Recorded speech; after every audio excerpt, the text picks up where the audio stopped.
नमस्कार दोस्तों। भारतीय जनता पार्टी की बौखलाहट सामने दिखाई दे रही है। भारतीय जनता पार्टी जो दावा कर रही है कि वो इतने चुनाव जीत गई, लेकिन इतनी जीत के बाद भी उसमें घबराहट नजर आ रही है। और घबराहट इस स्तर तक आ गई है कि नरेंद्र मोदी तमाम ड्रामे करते हैं और उस ड्रामे में उनकी सरकारों और उनकी पार्टी के नेताओं का एक अजीब सा बिल्कुल जमूरापन दिखाई देता है। और जब यह सब दिखाई दे रहा हो, तब आकर के राहुल गांधी पर हमला बोला जाता है। राहुल गांधी जो यह सिर्फ बता देते हैं कि आप कोई काम नियम कायदे संवैधानिक दायित्वों के तहत नहीं कर रहे हैं, आप पूरी तरह से बेईमानी कर रहे हैं। आप सिर्फ चोरी कर सकते हैं, चाहे किसी के अपॉइंटमेंट का मामला हो, चाहे चुनाव चोरी करने का मामला हो, या संवैधानिक पदों की गरिमा चोरी करने का मामला हो। आप चुनी हुई सरकारों को चोरी करने की साजिश करते हैं और आप उन हर साजिश के असली सूत्रधार होते हैं। जब राहुल गांधी यह बता देते हैं, संवैधानिक पदों पर होती चोरियों को बता देते हैं, तो भाजपा बौखला जाती है। क्यों? क्योंकि भाजपा के पास आज कोई रणनीति नहीं। उनका फुलाया हुआ गुब्बारे वाला प्रधानमंत्री, उसकी हवा निकल चुकी है और अब दुनिया जान रही है कि प्रधानमंत्री आज भारत का प्रधानमंत्री नहीं, वो एक चोरी का प्रधानमंत्री है और चोरी का प्रधानमंत्री सिर्फ मस्खरी कर सकता है। जी हां, तभी शायद आज राहुल गांधी के ऊपर हमला बोलने भारतीय जनता पार्टी का एक वह सांसद उतार दिया जाता है जो खुद में अपने आप में उपहास का पात्र है। जी हां, वही पात्रा। और वो पात्रा कहता है कि राहुल गांधी, नेता प्रतिपक्ष राहुल गांधी ने 22 सालों में जो 54 विदेश यात्राएं की हैं, सिर्फ 54 विदेश यात्राएं की हैं, उन पर 60 करोड़ रुपया खर्च हुआ है। और वो 60 करोड़ रुपया आखिर राहुल गांधी कहां से लाए? जी हां, बहुत अच्छी बात उसने कही। जब वो यह कहता है तो एक बात तो उसी की बात से साबित हो जाती है कि राहुल गांधी ने जितनी विदेश यात्राएं की हैं, वो कहीं देश के धन से, देश के नागरिकों के चोरी किए हुए धन से, या उनके गाढ़ी कमाई जो टैक्स में जाती है, उस कमाई से उन्होंने यात्रा नहीं की है। यह यात्रा सरकारी धन से नहीं हुई है, यह यात्रा राहुल गांधी के, उनके या उनकी पार्टी के ही फंड से हुई होगी, कहीं और से नहीं हुई होगी। जी, तो यह बात तो यूं साबित हो जाती है। दूसरी बात, वो ये जब कहता है कि 54 यात्राओं में 60 करोड़ रुपया खर्च हुए, इसका मतलब है राहुल गांधी ने जितनी यात्राएं की हैं वो बहुत मितव्यता के साथ की है। और ये तब की भी है जब कांग्रेस सरकार में थी 10 साल, क्योंकि वो 22 साल यानी 2004 से लेके 2026 तक की यात्राओं का जिक्र कर रहे हैं।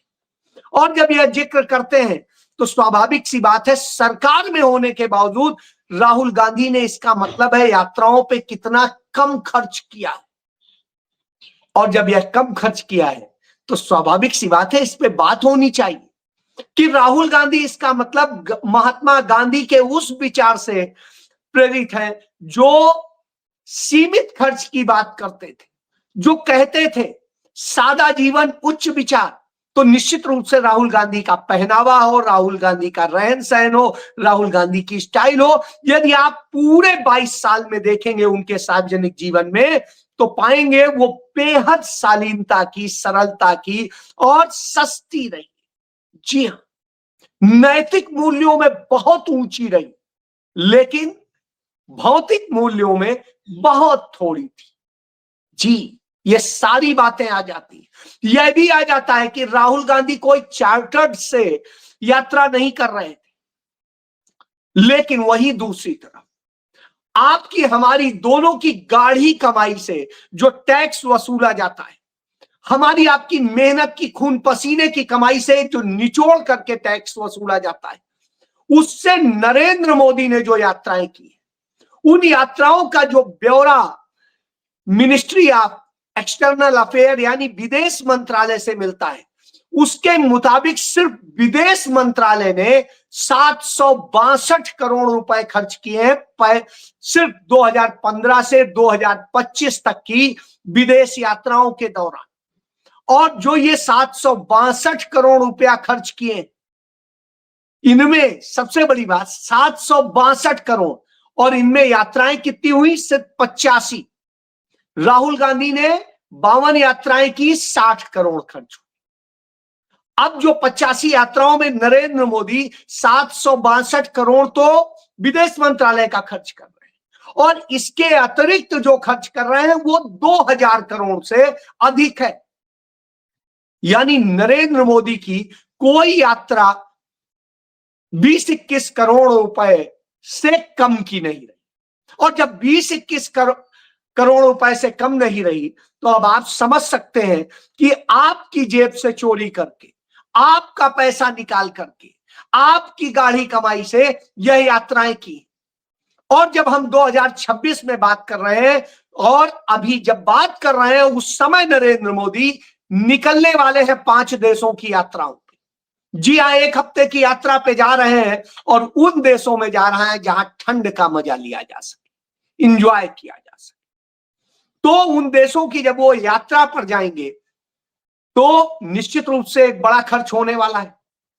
इसके पहले नरेंद्र मोदी खुद कह चुके हैं कि विदेश यात्राएं मत करो, दूसरे और खर्च रोको, सोना मत खरीदो, चाहे शादी हो, बारात हो, कुछ हो, उत्सव हो, मत खरीदो।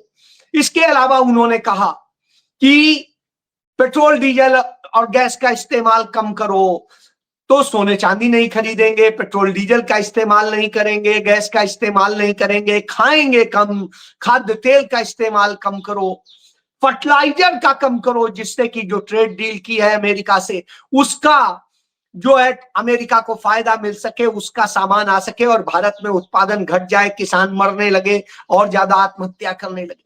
क्या है आपकी नीति? ये तो यह दिखा रहा है कि नरेंद्र मोदी हमारे पैसे से इंजॉय कर रहे हैं, और उसके बाद हमें कह रहे हैं कि साहब आप ये मत करो। उनके यहां ड्रामा किया जाता है कि अब सबने अपनी सुरक्षा और दूसरी चीजों को कम कर दिया है, गाड़ियां कम कर दी हैं, लेकिन जब वास्तव में देखते हैं तो बिल्कुल उससे उलट दिखाई देता है। एक दिन की पिक्चर खिंचाने का काम हो रहा है, बाकी सब तो कुछ और चल रहा है। और आखिर इन हालात के लिए जिम्मेदार कौन? इन्हीं बातों से मुंह मोड़ने के लिए हो रहा है। जो आरएसएस का इनका चीफ है, वो असम जाता है, 200 गाड़ियों का काफिला उसके साथ होता है, सरकारी सुरक्षा और सब कुछ होता है।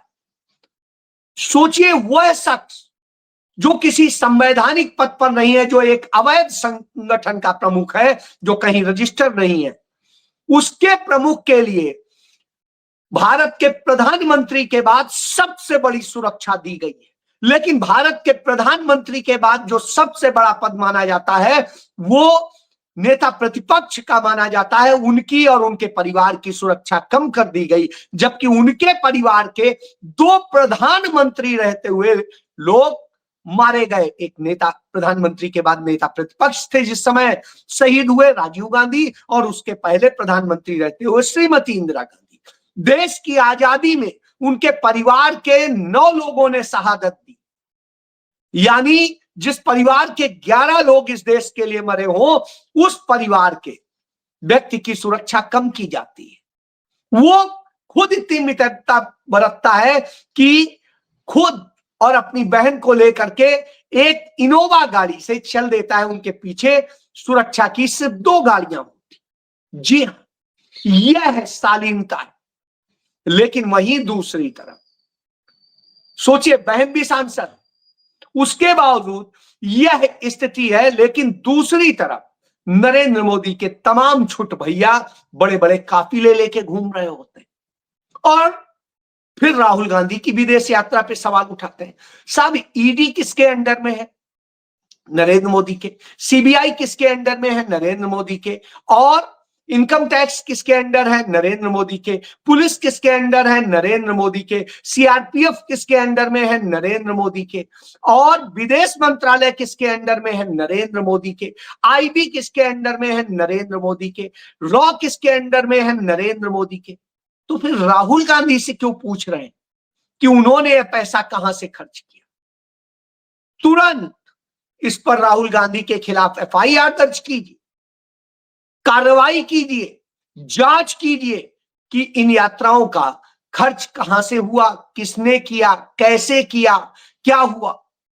खुद अपने आप डेटा आ जाएगा, जरूरत ही नहीं है किसी से पूछने की। लेकिन नहीं साहब, सिर्फ सगुफा बनाना है, क्योंकि जानते हैं राहुल गांधी की यात्रा पर जो खर्च ये बता रहे हैं उससे बहुत कम हुआ है, और जो खर्च हुआ है वो या तो पार्टी ने खर्च किया है, पार्टी अध्यक्ष रहते हुए गए, पार्टी के उससे गए, या वो गए हैं तमाम यूनिवर्सिटीज के या दूसरे उसके आमंत्रण पर जिसमें उन्होंने लेक्चर दिए हैं, जिसका पेमेंट उन जो है यूनिवर्सिटीज ने किया है, उन संस्थाओं ने किया है। तो इससे अपने आप में साबित हो जाएगा कि सच्चाई क्या है। यानी राहुल गांधी ने भारत का, भारत के नागरिकों का, उनका पैसा, एक पैसा बर्बाद नहीं किया। तो यह अपने आप में सबूत है। और एक और चीज अच्छी बता दी इन्होंने कि राहुल गांधी को इन दिनों जो उनका इनकम टैक्स का जो पूरा ब्यौरा है, नंबर 1 की आमदनी है, उसके मुताबिक उनको 11 करोड़ रुपए की आमदनी हुई है। यानी राहुल गांधी को 11 करोड़ की आमदनी हुई है, और लीगल तरीके से हुई है। और साहब 11 करोड़ में आदमी आराम से अपना घर चला सकता है। मुझे नहीं लगता है कि कोई एक व्यक्ति अपना अच्छा भला घर चलाने के लिए भी उसको ज्यादा से ज्यादा महीने में 2 लाख रुपए की जरूरत होती है। तमाम यात्राएं और सब कुछ जोड़कर भी यदि उसकी सार्वजनिक नहीं है तो स्वाभाविक सी बात है, उसकी यात्राएं और सब कुछ जोड़कर भी वो 5 लाख रुपए में बेहतर जी सकता है। राहुल गांधी इकोनॉमी क्लास से सफर करते हैं, सबने देखा है प्लेन। तो जो व्यक्ति इकोनॉमी क्लास से सफर करता हो, स्वाभाविक सी बात है उसकी टिकट भी सस्ती होगी, सब सस्ता होगा। और इससे यह भी सबूत मिल गया जो राहुल गांधी के बारे में कहा जाता है, अरे वो तो छोड़ के विदेश चले जाते हैं, विदेश चले जाते हैं। यानी 22 सालों में सिर्फ वो 52 बार 22 सालों में सिर्फ 52 बार विदेश गए। तो जो लोग बदनाम करते थे उन्हें यह समझ लेना चाहिए कि राहुल गांधी कितने बार विदेश गए। तो जो ये बदनाम करने की साजिश होती थी वह भी अपने आप में सबूत है। यानी एक साल में औसतन वो 3 बार भी नहीं गए। अब आप सोच लीजिए, जिस शख्स के बारे में यह आरोप लगा रहे थे वो एक साल में 3 बार भी नहीं गया, क्योंकि 22, 44 और फिर होता है 66, तो 66 होना चाहिए था यदि वो हर साल जो जाता है, यदि 3 यात्राएं करता है। इसका मतलब उसने 3 यात्राएं भी नहीं की। तो यह भी खुलासा इनकी प्रेस कॉन्फ्रेंस से हो जाता है, खुद ही एक्सपोज हो जाता है। अब ये है क्यों इनका? क्योंकि नरेंद्र मोदी ने जो इतनी यात्राएं की हैं, इसी दौरान की है। तो राहुल गांधी की तो 2004 से जोड़ी जा रही, नरेंद्र मोदी ने सिर्फ 10 साल में करीब जो है 100 यात्रा, 99 हो चुकी हैं और 5 जाने वाले हैं। तो अब आप समझ लीजिए कि इतनी यात्राएं की हैं, और जब उन्होंने यह यात्राएं की हैं तो इसमें सबसे बड़ी बात है भारत को लाभ क्या हुआ। भारत की नेशनल सिक्योरिटी गिरवी रख दी गई अमेरिका के सामने, भारत की विदेश नीति गिरवी रख दी गई अमेरिका के सामने, भारत की अर्थनीति गिरवी रख दी गई अमेरिका के सामने। मैं यूं ही नहीं कह रहा हूं। 6 फरवरी 2026 का जो एग्जीक्यूटिव ऑर्डर है व्हाइट हाउस का, वहां के डोनाल्ड ट्रंप का, उस वहां के अमेरिका के राष्ट्रपति का, उसमें है कि भारत ने सहमति दी है और भारत की ये तीनों उसके अलाइन होंगी। यानी यह गिरवी रख दिया गया।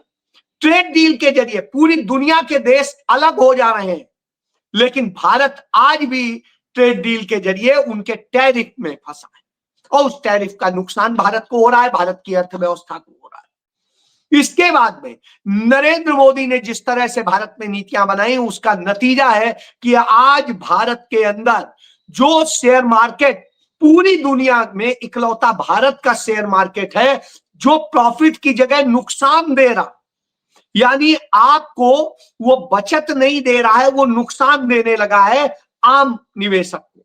वो सिर्फ फायदा दे रहा है नरेंद्र मोदी के अपने चहेते लोगों को, से सबको वो नुकसान दे रहा है। 7.5% के करीब नुकसान उठाना पड़ रहा है। ये आप देखिए, डेटा देख लीजिए, पूरी दुनिया का डेटा है ये।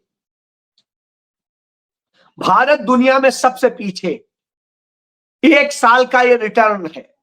भारत में 7 से 10% माइनस पे है, जबकि दुनिया के जितने देश हैं हर देश फायदे में। तो जब हर देश फायदे में है तो भारत नुकसान में है। और भारत की सरकार ने जो किया है वो क्या किया है, भारत के नागरिकों को टैक्स में फंसा दिया। शेयर बाजार में निवेश करेंगे तो 20% टैक्स, ऊपर से स्टेट टैक्स। सोना खरीदेंगे अब तो 15% टैरिफ, 10% कस्टम ड्यूटी और 5% अदर्स टैक्स। तो इस तरह से है। इसके बाद में प्रॉपर्टी में निवेश करेंगे तो 9% रजिस्ट्री टैक्स, 2% रजिस्ट्री फी, और फिर बेचते वक्त 12.5% आपको कैपिटल गेन टैक्स। इसी तरीके से क्रिप्टो में यदि आप निवेश करेंगे तो 1% TDS और 30% आपको टैक्स देना पड़ेगा। इसके बाद भी वो रेगुलेट नहीं है। तो यानी आपकी आमदनी नहीं बढ़नी है और जो आपका है उससे कैसे सरकार लूट ले, यह कर रही है। तो भारत की कूटनीति फेल हो गई, भारत की विदेश नीति फेल हो गई कि आज हमारे साथ ऑपरेशन सिंदूर हुआ था, एक देश नहीं खड़ा हुआ, सभी देश हमारे खिलाफ थे। और अभी जब हुआ तो भारत का कोई सम्मान नहीं रह गया, भारत को कहीं किसी भी अंतरराष्ट्रीय मसले में महत्वपूर्ण स्थान नहीं दिया गया। भारत का सिर्फ यूज किया जा रहा है, यूज एंड थ्रो की तरह से। अमेरिका का राष्ट्रपति चाइना गया हुआ है और चाइना के साथ में वो झुक रहा है, लेकिन भारत को झुका रहा है। पाकिस्तान को भी वो नहीं झुका रहा है, भारत को झुका रहा है। और पाकिस्तान को हर तरह से लाभ हो रहा है। इधर आप देखिए, भारत की तो इससे सुरक्षा भी खतरे में और सब कुछ, जबकि हम अमेरिका के आदेश का पालन कर रहे हैं। ये बात मैं नहीं कह रहा हूं, खुद बीजेपी नेता ने जाके अमेरिका में कही कि हम हर आदेश का पालन करते हैं, और बताइए हम कैसे आपको खुश करें। तो यानी खुश करने के बहाने ढूंढ रहे हैं। इसलिए फ्रस्ट्रेशन है, इसलिए फ्रस्ट्रेशन है कि ये चाह रहे थे केरल और तमिलनाडु की सरकार को भी ये अपने कब्जे में ले लेंगे, तो नहीं कर पाए। तमिलनाडु में राहुल गांधी ने अपनी कूटनीति के जरिए जो खेल किया और उसका नतीजा ये हुआ कि वहां पर टीवी की सेकुलर सरकार बन गई, इन्हें परेशानी हो गई। और केरल में ये इसी तरह बवाल कराना चाहते थे, लेकिन राहुल गांधी ने जो डिसीजन लिया और केसी वेणुगोपाल ने जो त्याग किया, उसका नतीजा ये हुआ कि कांग्रेस ने वहां वीडी सतीशन को मुख्यमंत्री बनाने का कर दिया। तो इससे भी इन्हें झटका लग गया कि 2 जगह तो कांग्रेस आई गई किसी न किसी तरीके से। और इसके बाद तीसरी जो ये कर रहे थे कि नफरत फैलाने का काम कर रहे थे, उस कर्नाटक में जहां कांग्रेस की सरकार है, तो वहां कांग्रेस ने एक नियम बना दिया। ये आप देखिए, कर्नाटक में सर्वधर्म समभाव का एक नियम बना दिया कि कर्नाटक में चाहे जनेऊ होगा, चाहे पगड़ी होगी, सरदार की पद हो या राजस्थान की पगड़ी हो या और कहीं, ये और इसके साथ साथ हिजाब, तीनों चीजें सार्वजनिक स्कूल, कॉलेज या कहीं पर भी कार्यस्थल में लोग पहन के जाएंगे तो उसे रोका नहीं जा सकेगा। यानी सर्वधर्म की इच्छा का पालन करने का उन्होंने कर दिया। और यह भी साबित कर दिया कि नरेंद्र मोदी ने इस देश की संवैधानिक संस्थाओं को कठपुतली बना लिया है, पिंजरे का तोता, रबर स्टाम्प। तो जब यह सब हो जाता है तो भाजपा की बौखलाहट साफ नजर आती है। इसीलिए यह स्थिति हो रही है। तो भारत की यह बर्बाद होती अर्थव्यवस्था पर बात नहीं है, दूसरे संकटों पर बात नहीं है, बात है राहुल गांधी की यात्रा पर। यह ड्रामा है। तो अब आप समझ लीजिए।